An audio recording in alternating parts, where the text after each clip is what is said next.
my second video of my rock arrangements explained. In my last video, we discussed my orchestration of the song The Wreck of the Edmund Fitzgerald by Gordon Lightfoot, which was a song about a very tragic shipwreck that happened back in 1975. So in this video, we're going to lighten things up a bit and... What?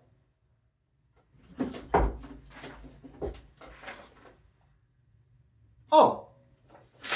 No, we're not. In this video, we're going to be discussing my orchestration of the song Jeremy by Pearl Jam. Now, in my last video about the wreck of the Edmund Fitzgerald, I gave you a brief history on the incident and the shipwreck. As much as I would love to do it for this song, social media algorithms have kind of been on the warpath lately, and there are certain subject matters they do not like being discussed, and since my YouTube channel is relatively new, I'm not going to risk limited exposure of my video. So here's what we're going to do. Hit the pause button, give it a quick look up if you don't know what the song's about. I'm going to put on a fresh pot, and I'll see you when we get back. Got some fresh coffee, ready to go. Get out of here. So anyway, when I first heard the song Jeremy by Pearl Jam, I was in a casino. And I don't exactly remember how old I was. All I remember is I was not old enough to be in a casino. But I threw on a nice suit, talked like Joe Pesci, and what do you know? They let me into a casino. So I'm sitting there at a slot machine, and the song Jeremy comes on the house system, and I didn't know what the song was about. I didn't know what the lyrics were. Kind of a struggle trying to hear exactly what Eddie Vedder was saying, and I had the noise of the casino all around me. So when the chorus hit, what I heard was, Joe and I smoked some grass today. And is that going to screw with the algorithm now? You know what, leave it up, who cares? Anyway, so I'm sitting there listening to it and thinking those were the lyrics, and I thought to myself, wow, it's kind of a dismal melody for a stoner song, but I wasn't exactly on the Billboard charts back then, and so who was I to judge, right? Now, a while later, when I first saw the music video of Jeremy, oy vey, it was not what I heard in the casino that day. See, what's tragic about this song, well, this song is built on tragedy, but my personal tragedy with this song, with this arrangement, is the fact that I can't start at the beginning. I mean, I could if I was arranging the whole song, and I could do a full cover of the song, but I have to stick within my 1-minute time constraint for a YouTube short. And in order to effectively cover this song in a minute, I have to look through these songs and pick out the best places to start at and the best places to finish, which showcase the instrumentation of the arrangement. And unfortunately, this song isn't a song I can start at the beginning with, which is a shame because it starts off with a very simple yet very iconic bass line. Little campanile in the electric guitar.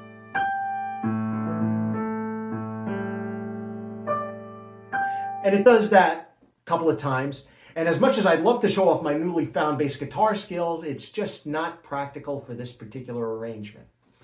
Now, that's the intro. When we get into the verse too, the verse as well, is, again, very beautiful, very well written.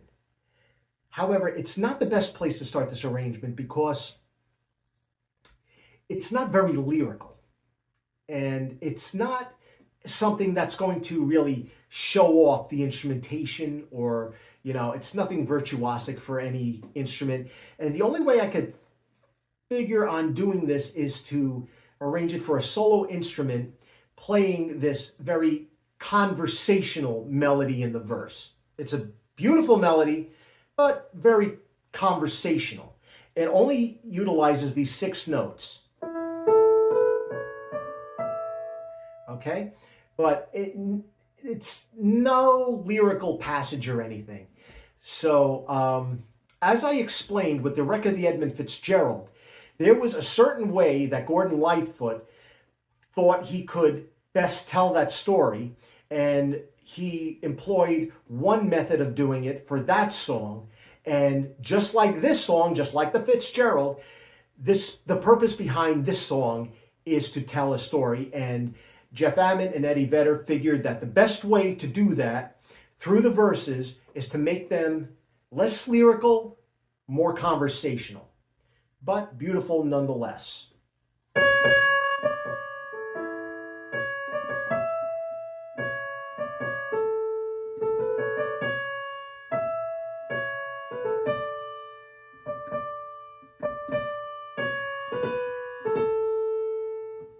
Now, underneath that, something very interesting is happening. The harmonic structure beneath that, from beginning to end in this song, it's driven by these two chords, the A5, the A7, alternating back and forth in various rhythms throughout the song. But as we get deeper and deeper into the song, and the song builds, this harmony builds, these two chords build to a point where it seems like it's a constant, almost constant drone underneath everything. But it's building. It's a very ominous progression, very ominous, very anticipating, foreshadowing something's going to happen, something bad's going to happen. And then, pow, right in the kisser. You know, it's just that very anticipating, edge of your seat. Almost like when you listen to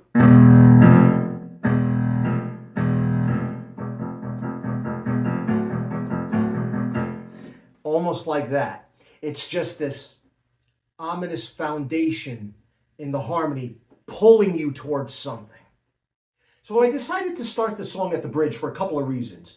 Number one, if I started at the bridge, I would have enough time to play from the bridge through an extended chorus within the 1 minute time constraint of a YouTube short. The other reason is, after being carried through the song on the A5, A7 chord rotation, things start getting a little more harmonically complex in the bridge, okay?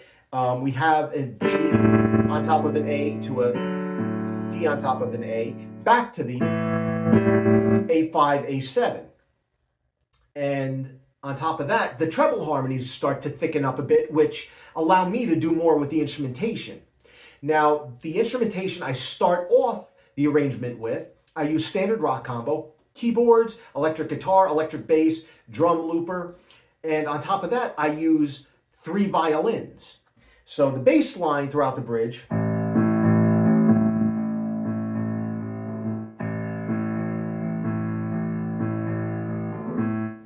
okay? And I use the electric guitar, just strumming the chords. Now, the melody of the bridge I give to the first violin.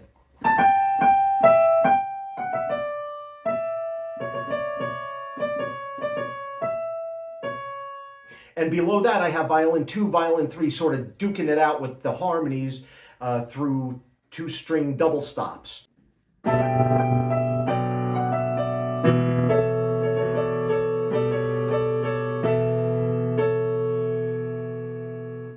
Or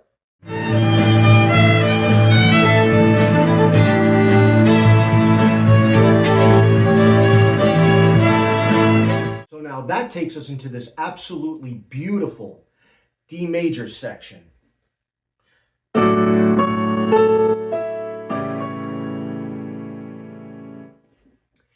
Now the lyrics to that section are King Jeremy the Wicked. And if you know what the song is about, as ominous as it sounds, those lyrics aren't so much evil as they are sad. So what I do is I kick in a viola, playing that theme an octave below the violin 1, with violins 2 and 3 still on harmonies, and I also add a solo clarinet, doubling the viola for a little extra color.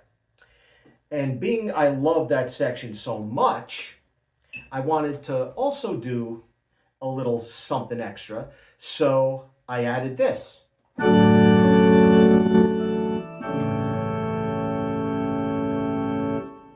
I added an organ now.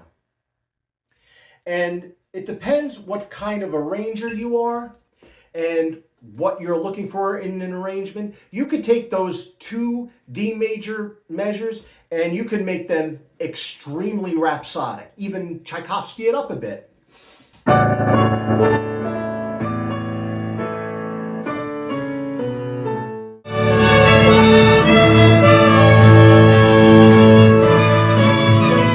So now that takes us to the highlight of this arrangement, which is the hook. Now, the hook is in A minor.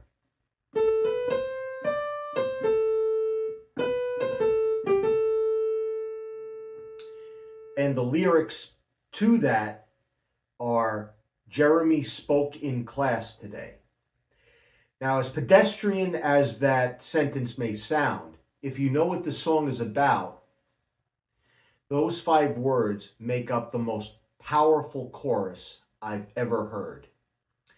And the composers reflect that through the harmonic structure.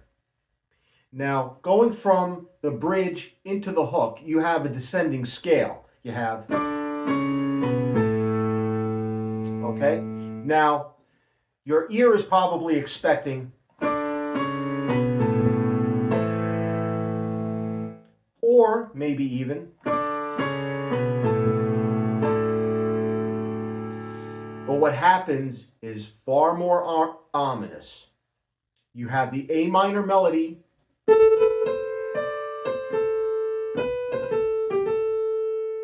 against an F major 7th.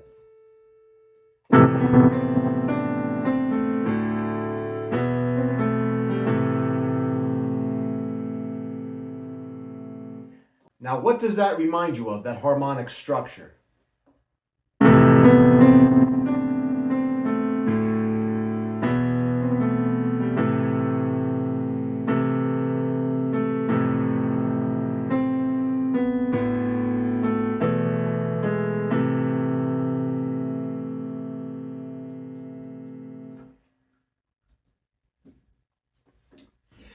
So when I orchestrated this part of the song, I used all the instrumentation I've used through the bridge, but now I added 2 bassoons playing that theme in octaves.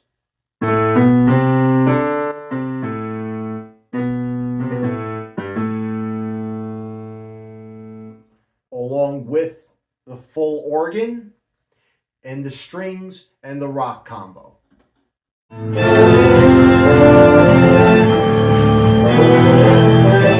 I want to arrange a song, I choose my instrumentation and how I utilize those instruments based on a number of factors about the song. What is the song about? What emotions are the song trying to convey? What message is the song trying to convey? And even the lyrics. Now, when I heard the chorus of Jeremy spoke in class today, and I knew what those words meant, there was only one instrument that came to mind. Now, for my arrangement for the 1-minute YouTube clip, I was limited to the bassoon because I play bassoon. But in a perfect world, there was one instrument that I would use to score for this theme, and that instrument is the ophicleide. And I'll head you off at the pass right now and ask the question, what the hell is an ophicleide? Well, the ophicleide is the predecessor to the modern-day tuba. It's a brass instrument, but is also in a subcategory of the brass family known as the keyed bugle family. The keyed bugle family is exactly what it sounds like. It's a family of brass instruments, but instead of having valves, they have keys all over them. And the ophicleide was the bass instrument of this keyed bugle family. The ophicleide was around in the mid-1800s to the late 1800s, early 1900s. They were widely used in military and marching bands, made their way into the symphony orchestras to add the bottom to the brass sections. They were used by composers such as Felix Mendelssohn, Hector Berlioz, and even Giuseppe Verdi wrote the ophicleide into some of his operas. The ophicleide was not around for very long for a number of reasons. It was not a perfect instrument. It did not have a perfect sound. Number one, it is very hard to keep an ophicleide in tune while you're playing it. You could ask the best ophicleide player out there, and there are ophicleide players still out there, and they will tell you the same thing. Intonation is a big problem with these instruments. Number two is the resonance. As the instruments of the symphony orchestra evolved throughout the years, the bores of the woodwind instruments became bigger, the bells of the brass instruments became wider, and the string instruments started playing on synthetic strings as opposed to gut strings they were playing on back in the 1800s, which adds to the brilliance of the string instruments, which adds to the overall brilliance of the resonance of the modern symphony orchestra. And it's a resonance that the ophicleide just doesn't have. And in a brilliant, resonant, modern-day symphony orchestra, the ophicleide doesn't stand a chance. The overall tone of the ophicleide itself is a little rough around the edges, and that's one of the things that they tried to perfect throughout the years. The thing about the ophicleide, though, it's a shame because that unrefined, primitive sound does add to its own unique charm. For the chorus of Jeremy, I wanted something powerful, loud, yet melancholy and somber playing that theme. And the sound of the ophicleide is the perfect sound I had in my mind to play.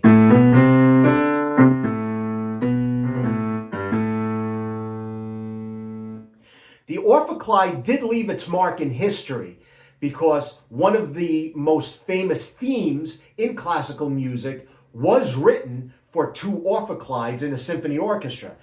That gives you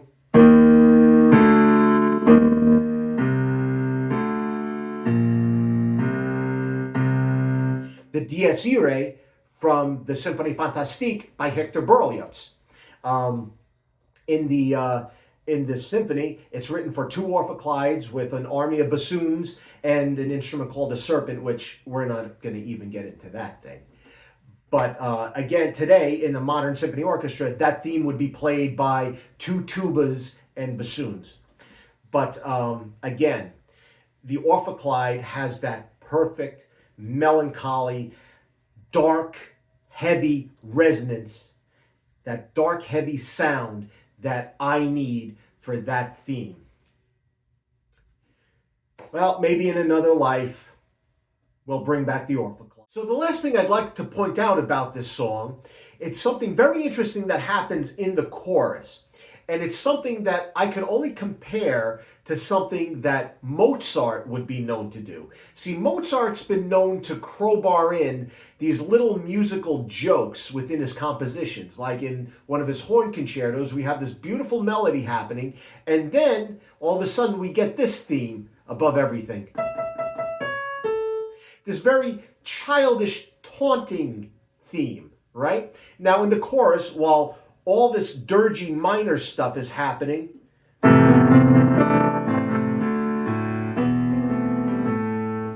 in the electric guitar, in the lead guitar, above all that, we get this in A major. So that reminds me of something like what Mozart would do. Or something very childish and taunting.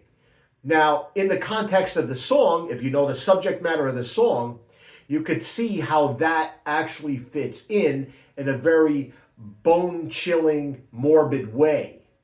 Thanks again for joining me in this video discussing my arrangement of the song Jeremy by Pearl Jam. And if you haven't done so yet, check out my video discussing my arrangement of The Wreck of the Edmund Fitzgerald by Gordon Lightfoot. Also, check out my 1-minute instrumental covers under my YouTube shorts. Join me next time where we will be taking a walk down the Boulevard of Broken Dreams. But until then, hit that subscribe button, take care, and be well.